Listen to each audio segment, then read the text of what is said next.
امیر المومنین خلیفۃ المسلمین سیدنا فاروق اعظم رضی اللہ تعالیٰ عنہ نے اپنے جنرل کرنل کو خط لکھا کہ اس میں لمبی چوڑی فکر کی کوئی بات نہیں، اس میں کوئی پریشانی والی بات نہیں، کوئی سوچ و بچار والی بات نہیں، سارے تیری فوج میں تیری کمان میں مسلمان ہیں، سب کو اکٹھا کر لے، ساروں کو اکٹھا کر کے قرآن کریم کے سورۃ نور کی 2 آیتیں سنا دے۔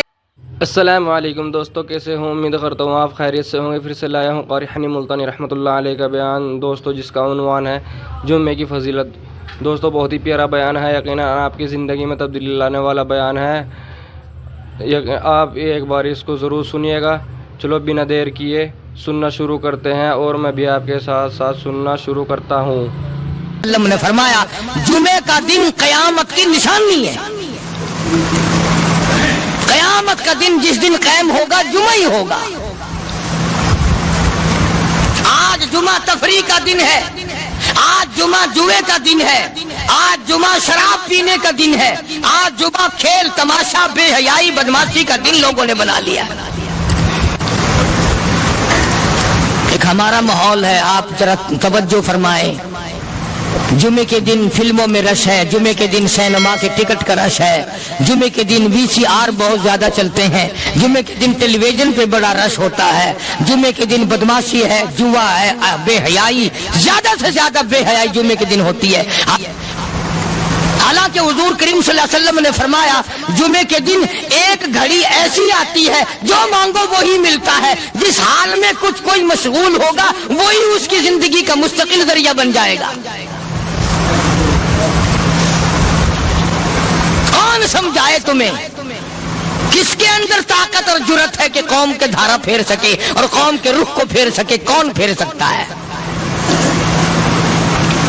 اس لیے قرآن کریم نے بار بار للکارا اور فرمایا افلم یہد لہم کم اہلکنا قبلہم من القرون،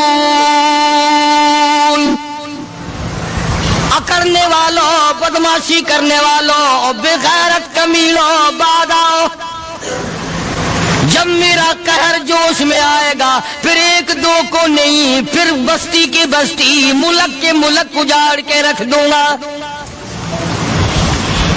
افلم یہد لہم کم اہلکنا قبلہم من القرون،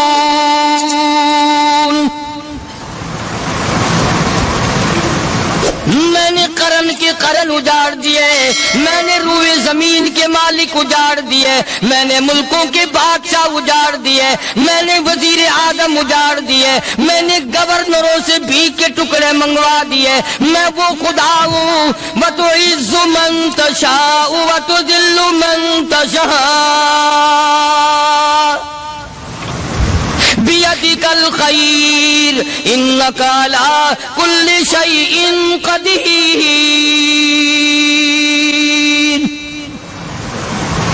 سارا نظام میرے ہاتھ میں ہے، تبارک الذی بیدہ الملک، برکتیں میرے پاس ہے، رحمت میرے پاس ہے، خیر میرے پاس ہے، بھلائی میرے پاس ہے، سلامتی کے خزانے میرے پاس ہے، امن کے خزانے میرے پاس ہے۔ وہو علی بیدہ الملک، ملک میں راج میرا، وہو علی کل شیء قدیر۔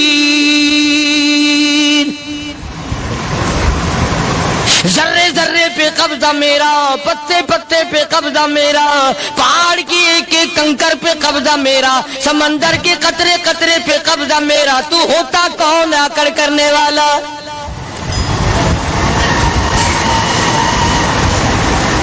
غور نہیں کرتے، سوچتے نہیں ہیں کہ کلام الہی ہمیں کیا بتانا چاہتا ہے۔ جناب عثمان رضی اللہ تعالیٰ عنہ فرماتے ہیں او لوگوں، میں نے ساری زندگی گزار دی اسلام کے بعد، جس دن سے میں نے کلمہ پڑھا آخری دم تک کوئی جمعہ ایسا نہیں، کوئی جمعہ ایسا نہیں گزرا اللہ کے نام پر میں نے ایک غلام خرید کے آزاد نہ کیا ہو۔ پہلے لوگ بھی جمعے کے دن درود پاک کی کثرت کرتے تھے، خیرات کیا کرتے تھے کہ 8 دن کا کفارہ ہو جائے۔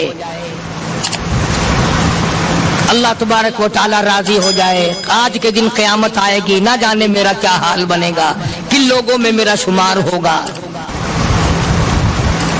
مدنی کریم صلی اللہ تعالی علیہ وسلم کا دربار لگا ہوا ہے, مجلس ہے آقا مدنی صلی اللہ علیہ وسلم کی. وہ کتنے مقدروں والے جوان تھے جو اپنے محبوب صلی اللہ علیہ وسلم کی مجلس میں بیٹھتے تھے. وہ کتنے خوش بخت اور خوش نصیبے والے لوگ تھے جو اپنے آقا کے سامنے بیٹھتے تھے. حضور کریم صلی اللہ علیہ وسلم نے فرمایا, مجھے 3 چیزوں سے بڑی محبت ہے, 3 چیزیں بڑی پیاری لگتی ہیں, 3 چیزیں دنیا میں بڑی مرغوب ہیں مجھے.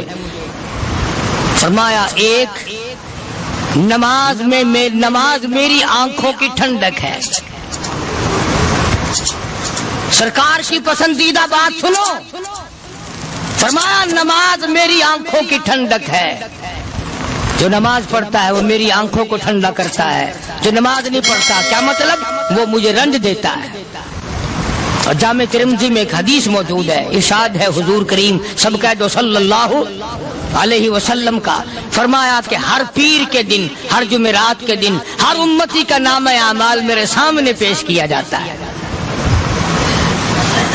ہر امتی کا اعمال نامہ سرکار کے سامنے کر دیا جاتا ہے. تیرے فلاں امتی کا یہ عمل ہے. ذرا مسجد میں بیٹھے ہو, قبلے کی طرف منہ کیے بیٹھے ہو, لوگوں سوچو تو صحیح, ہمارے اعمال نامے دیکھ کر آقا کو کتنا رنج ہوتا ہوگا. ہمارے کردار دیکھ کر, ہماری روسیائی کو دیکھ کر آقا کو کتنا رنج پہنچتا ہوگا صلی اللہ علیہ وسلم. ارے ہم نے حضور کی ذات اقدس کو رنج پہنچایا, پریشانی پہنچائی, تکلیف پہنچائی. پرواہ نہیں کرتے نمازوں کی, نوجوان بھی, بوڑھے بھی, حج کر کے بھی نماز پڑھتے لوگ. اور اب تو ویسے بھی دانا بینا لوگ ہیں. تو آپ نے ارشاد فرمایا کہ میری آنکھوں کی ٹھنڈک نماز میں ہے. 3 چیزیں مجھے پیاری ہیں پوری دنیا میں, 3 چیزیں پسندیدہ ہیں میری.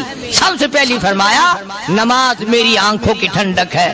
قرۃ عینی فی الصلاۃ او کما قال النبی صلی اللہ علیہ وسلم. فرمایا, جس آدمی, جس امتی کا یہ دل کرے کہ میں نبی کی آنکھ ٹھنڈی ہو, اسے چاہیے کہ نماز پابندی سے پڑھے. دوسرا فرمایا, وفادار عورت مجھے بڑی پسند ہے. حضور کریم صلی اللہ علیہ وسلم نے فرمایا, وفادار عورت, ہائے ہائے, ہماری ماؤں سے زیادہ وفادار کون ہوں گی. جناب عائشہ صدیقہ رضی اللہ تعالیٰ عنہ فرماتی ہیں, کالی کملی والے کے گھر میں 3 مہینے چولہے میں آگ نہیں جلتی تھی.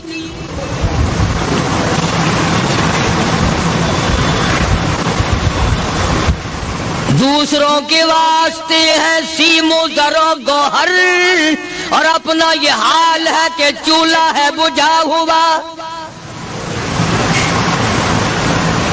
جناب عائشہ صدیقہ رضی اللہ تعالیٰ عنہ فرماتی ہیں, ہمیں 24 گھنٹے میں ایک پانی کا پیالہ اور ایک کھجور کا دانہ ملا کرتا تھا.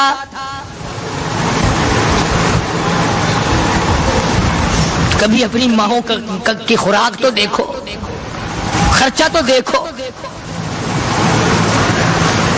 اور اگلی بات سنو تو حیران ہو جاؤ. جناب عائشہ صدیقہ رضی اللہ تعالیٰ عنہ فرماتی ہیں, اس پیالے اور کھجور کی قدر بھی تب ہوئی جب وہ بھی نہ ملی. پیسوں کو برباد کرنے والوں, بے قدری کرنے والوں, ذرا سوچو تو صحیح کہ کیا گھر ہے محمد عربی سب کہہ دو صلی اللہ علیہ وسلم کا. اسی گھر سے خیر و برکت ملی صحابہ کرام کو, لیکن دنیا نہ تھی, بلڈنگ نہ تھی, کوٹھی نہ تھی, بنگلہ نہ تھا, چہل پہل نہ تھی. اچھا ایک بات اور آج یاد کر کے لے جاؤ, یہ تو مجبوری ہوئی نا, یہ تو ایک مجبوری ہوئی, پریشانی ہوئی, محتاجی ہوئی کہ پانی کا ایک پیالہ اور ایک کھجور کا دانہ ملتا تھا. اور اگلی بات سنو تو حیران ہو جاؤ, مجبوری اور چیز ہے, اختیار سے کرنا اور چیز ہے. جناب فاروق اعظم رضی اللہ تعالیٰ عنہ کی حکومت ہے. عائشہ صدیقہ رضی اللہ تعالیٰ عنہ سال کا خرچہ 12,000 روپیہ بوری میں بھر کر حضرت عمر نے حضرت عائشہ کے گھر پہنچا دیا. لو تمہارا یہ سال کا خرچہ آ گیا. سال کا خرچہ حضرت عمر رضی اللہ تعالیٰ عنہ نے جناب عائشہ صدیقہ رضی اللہ تعالیٰ عنہ کے پاس بھیجا. اتنا بڑا بورا بھر کر آیا. اللہ غنی، بجائے خوش ہونے کے، بجائے مچلنے کے، بجائے فخر کرنے کے، اپنی خادمہ سے فرمانے لگی. حضرت عائشہ خادمہ سے فرمانے لگی میں نے تو اپنے محبوب صلی اللہ علیہ وسلم کے پیٹ پہ پتھر دیکھے، میں نے تو کالی کملی والے کو فاقے کرتے دیکھا. خادمہ سے فرمانے لگی اس بوری کے میرے درمیان میں کپڑا لٹکا دے، میری آنکھ دیکھنا گوارا نہیں کرتی، میری آنکھ دیکھنا بھی گوارا نہیں کرتی. اس نے کپڑا لٹکا دیا. اس کے بعد خادمہ سے فرمانے لگی مدینے میں اعلان کراؤ جس کو خیرات چاہیے وہ عائشہ کے دروازے سے آ کے لے جائے رضی اللہ تعالیٰ عنہ. سارے مدینے میں اعلان ہوگا خیرات لینے والے آ جاؤ. شیئر ضرور کریں. ایک اور بات تھی اس وقت میں، ضرورت مند جاتا تھا، یہ نہیں کہ ٹیبک میں ہزاروں روپیہ پڑا ہوا پھر بھی مانگ کے کھانا ہے، جیب میں ہزاروں روپیہ پھر بھی مانگنا ہے، پلے سے نہیں کھانا. کہ جتنے بھیک مانگے ہیں نا بھیک مانگنے والے 1 کروڑ روپیہ دے دو انشاءاللہ شام کو پھر بھی مانگے گا. اس کے مقدر میں بھیک مانگنا ہے. فرمانے لگی کچھ نہیں ہے. وہ خادمہ کہنے لگی کچھ نہیں ہے. اب وہ خادمہ کہنے لگی کہ اگر 1 ٹکے کا گوشت منگوا لیتی تو تم بھی اپنا روزہ کھول لیتی گوشت سے، میں بھی کھا لیتی. کیا جواب دیا اما عائشہ صدیقہ رضی اللہ تعالیٰ عنہ نے؟ فرمانے لگی اب تانا دینے سے کیا فائدہ، تو نے اس وقت یاد کیوں نہیں دلایا؟ اس لیے میں نے یہ واقعہ سنا دیا کہ پہلی بات سن کر کے تو آپ لوگوں کے دل میں بھی یہ بات آئی ہے نا کہ جی مجبوری ہے، چوری تو وہ کرنے سے رہی بیچاری. پریشانی جو ہوئی، غربت جو ہوئی، تنگی جو ہوئی، چلو پانی کا پیالے پہ گزر کیا. اور نہیں، یہ حضرات اختیاری بھی فاقہ کرتے تھے. اب 12,000 آیا اور افطار کرنے کے لیے چھچوا رہے کھجور بھی نہیں. اور ہم تو خدا جانے کب کب تک کا انتظام سوچتے ہیں. پوتے پوتیوں تک کا انتظام جب تک نہ کر لیں اور اولاد در اولاد تک کا انتظام نہ کر دیں اس وقت تک ہماری تسلی تو ہوتی نہیں. اسی کو مجذوب نے بڑے عجیب طریقے سے سمجھایا. کہتا ہے کہ آنے والی کس سے ٹالی جائے گی، آنے والی کس سے ٹالی جائے گی، اور جان ٹھہری جانے والی جائے گی، روح رگ رگ سے نکالی جائے گی، تجھ پہ ایک دن خاک ڈالی جائے گی. تیرے رشتہ دار عزیز اقربا دھڑا دھڑ مٹی پھینک کے ایسے آئیں گے گویا تجھے پہچانتے بھی نہیں. بڑی بڑی عجیب باتیں کہی مجذوب علیہ رحمت نے. اللہ کی رحمت نازل ہو اس کی قبر مبارک پہ آمین کا. کہتا ہے سب کی سب ہیں راہ روے کوئے فنا، سب چل رہے ہیں فنا کی طرف. اب یہ جو ہم لوگ بیٹھے ہیں نا خوش ہو رہے ہیں، میری 50 سال عمر ہو گئی، میری 60 سال عمر ہو گئی، میری 40 سال عمر ہو گئی، میری 30 سال کم عمر ہو گئی. اور اصل بات ہمارے دماغ میں اپنے آپ کو آخرت کے لیے جس قدر ممکن ہو سکے تیاری کریں. آج کل بڑی رات ہے، سویرے اٹھو، کم سے کم صبح و شام ہر آدمی 1 تسبیح درود شریف کی، 1 تسبیح استغفار کی اور 1 تسبیح تیسرے کلمے کی. یہ تو کم سے کم ہو ہی جائے. بکواس کرتے سو جاتے ہیں، بکواس کرتے اٹھ جاتے ہیں. بلا ہے کوئی زندگی کا معاملہ؟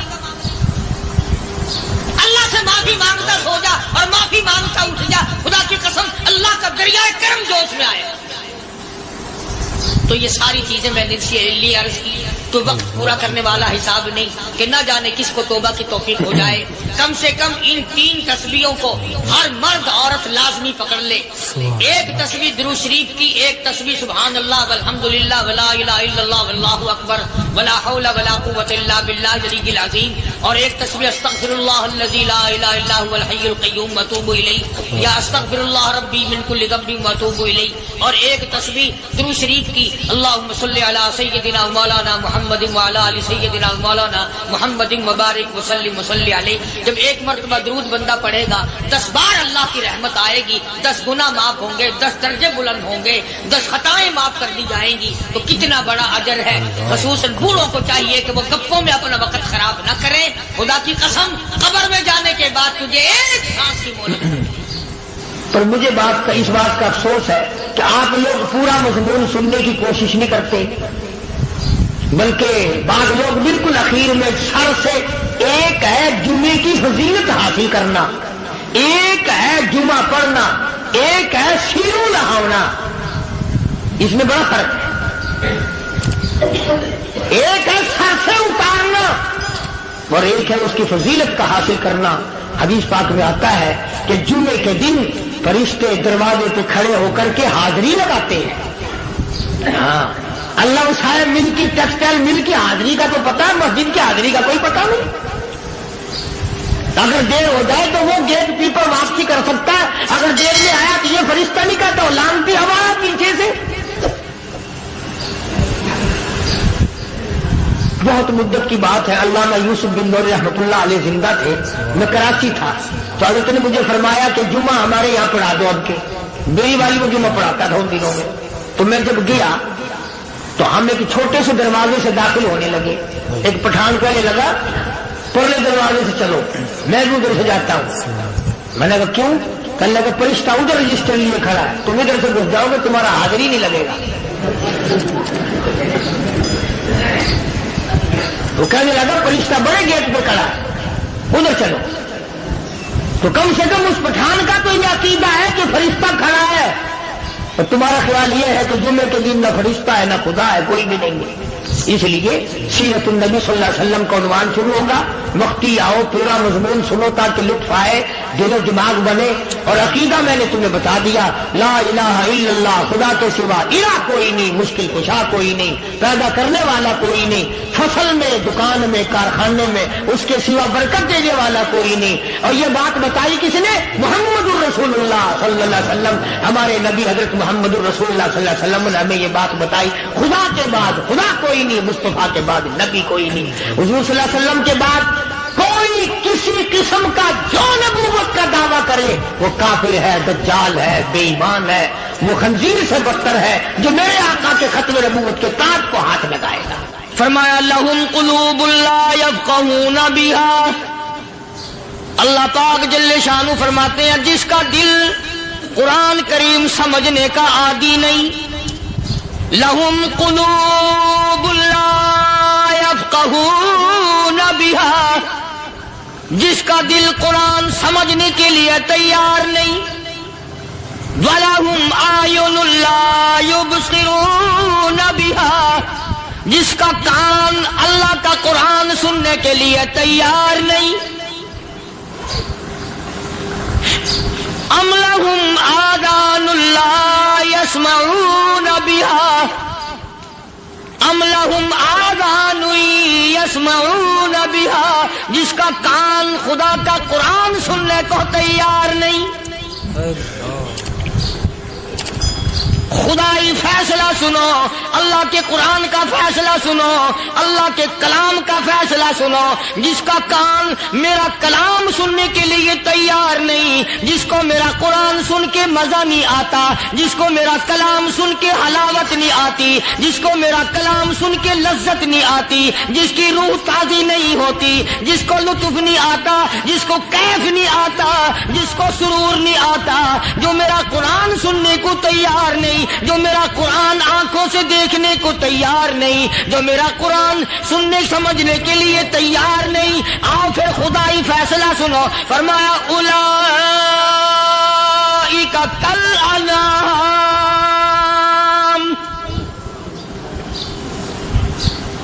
میرا فیصلہ نہیں، کسی پارٹی کا فیصلہ نہیں، کسی فرقے کا نہیں، کسی طبقے کا نہیں، کسی جماعت کا نہیں. فرمایا اولئک الانعام. پیدا کرنے والا مالک و خالق کہتا ہے مجھے اپنی کبریائی کی قسم یہ سارے جانور ہیں.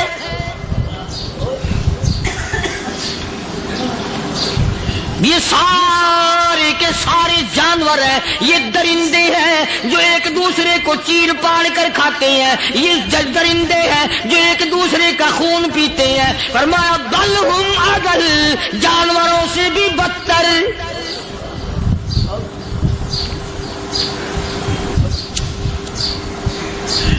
جس کے دل میں قرآن سن کر ترس نہیں، جس دل میں رحم نہیں، اپنے سے کمزور دیکھ کر جس کے دل میں شفقت نہیں، مہربانی کا مادہ نہیں. فرمایا وہ کوئی بندہ ہے، وہ تو جانور ہے. اور خدا قسم میں آ گیا فرمایا بل ہم اضل، اس سے بھی بدتر. اللہ والے جو ہیں وہ ان خصلتوں کو دور کراتے ہیں اور وہ آدمی کے مزاج اور دل میں سے ایسی چیزیں نکالتے ہیں جو اس کی بربادی کا ذریعہ بنتا ہے. دل کی بیماریوں کا کسی کو فکر نہیں. بخار ہو جائے آپ چڑھ جائے آپ کو پتہ چل جاتا ہے، نزلہ ہو جائے آپ کو پتہ چل جاتا ہے، کھانسی ہو جائے پتہ چل جاتا ہے. دل کی بیماریوں کا کیا پتہ چلے؟ صحابہ اکرام رضوان اللہ تعالی علیہ مجمعین کی جماعت کے اللہ پاک کے محبوب حضرت محمد الرسول اللہ صلی اللہ تعالی علیہ وسلم نے دلوں کی صفائی کی. پہلے لوگ جھونپڑیوں میں کچے کوٹھوں میں رہتے تھے، نہ اتنی صفائی تھی نہ اتنی ترقی تھی. آج برتنوں کی صفائی دیکھو، کپڑوں کی صفائی دیکھو، مکان کی صفائی دیکھو، رات دن بس اسی دھندے میں لگے ہوئے. سارا دن برتن دھونے سے فرصت نہیں، سارا دن کپڑوں کے بناؤ اور سنوار میں فرصت نہیں. تو اللہ والے ایسے موقع پر بڑی عجیب بات کہتے ہیں. وہی مجذوب ہے، مجذوب علی رحمت کہتے ہیں بظاہر تو ہر شے میں بے حد صفائی، بظاہر تو ہر شے میں بے حد صفائی، مگر دل میں ہے گندگی انتہائی. بظاہر تو ہر شے میں چہرے کی صفائی، بدن کی صفائی، نہ جانے کتنی قسم کا صابن ہے، نہ جانے کتنی قسم کے پاؤڈر ہے، نہ جانے کتنی قسم کے شیمپو ہیں، نہ جانے کتنی قسم کے کپڑے ہیں، کیا چال ڈھال ہے، کیا نئے نئے ڈیزائن ہے. مجذوب کہتا سب کچھ دیکھ لیا، بظاہر تو ہر شے میں بے حد صفائی، مگر دل میں ہے گندگی انتہائی. جس یار کی بیٹھک میں بیٹھ کے کھانا کھایا، جس رشتہ دار کی بیٹھک میں بیٹھ کے کھانا کھایا، اسی کی بہن کو دیکھ کر آبرو پہ ڈاکہ ڈالنے کا پروگرام ہے. جس دوست کے گھر میں بیٹھ کے کھانا کھایا، اسی دوست کی بیوی کی عزت لوٹنے کا پروگرام ہے. پرانے زمانے میں اب بھی دلی جیسے شہر میں اگر دعوت کی جاتی ہے تو وہاں ایک تشتری میں نمک آتا ہے سب سے پہلے. عرب میں بھی دستور تھا پرانے زمانے میں، اگر کوئی دعوت کرتا، کوئی تقریب کرتا، سب سے پہلے نمک آتا تھا. ایک ایک انگلی ہر شخص نمک چاٹتا تھا. کیا مطلب؟ جس نے نمک چاٹ لیا اب وہ نمک حرامی نہیں بنے گا. اس گھر میں چوری کرنا، اس گھر کی آبرو کا غلط تصور لانا، اس گھر کے مال میں خیانت کرنا وہ حرام سمجھتا تھا جس گھر کا میں نے نمک چکھ لیا. اور مسلمانوں کی بات نہیں، ہندوؤں کی بھی یہ باتیں تھی. مولانا محمد علی صاحب جلندری سب قید رحمت اللہ علیہ فرمایا کرتے تھے کہ ایک سکھ تھا بہت بڑا ڈاکو، مسلمان اور ہندو مل کر اس کو ساتھ ملا کر کے لے گئے کہ یہاں اس گاؤں میں اس پنڈ میں ڈاکہ ڈالے. سفر کر کے گئے، تکلیف اٹھا کے گئے. اس سکھ ڈاکو نے پوچھ لیا کہ یہ کون سا گاؤں ہے کہ یہ فلانا ہے. اچھا سارے کے سارے یہ تلاش کرو، یہ سوچ بچار کرو